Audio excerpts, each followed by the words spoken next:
تنهي وزارة الأوقاف والشؤون الإسلامية إلى علم المواطنين أنها راقبت هلال شهر شوال لعام 1445 هجرية بعد مغرب يوم الثلاثاء 29 رمضان المعظم 1445 هجرية موافق لتاسع أبريل 2024 ميلادية، فتبتت لديها رؤية الهلال ثبوتا شرعيا.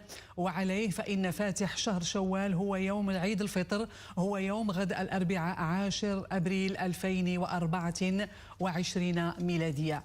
أهل الله هذا الشهر المبارك وعيد الفطر السعيد على مولانا أمير المؤمنين وحامي حمى الوطن والدين صاحب الجلالة الملك محمد السادس نصره الله باليمن والخير والبشر والبركات، وعلى ولي عهده صاحب السمو الملكي الأمير الجليل مولاي الحسن، وصنوه السعيد صاحب السمو الملكي الأمير المجيد مولاي رشيد، وسائر أفراد الأسرة الملكية الشريفة بالسعادة والهناء، وعلى الشعب المغربي والأمة الإسلامية قاطبة بالرقي والازدهار، إنه سميع مجيب.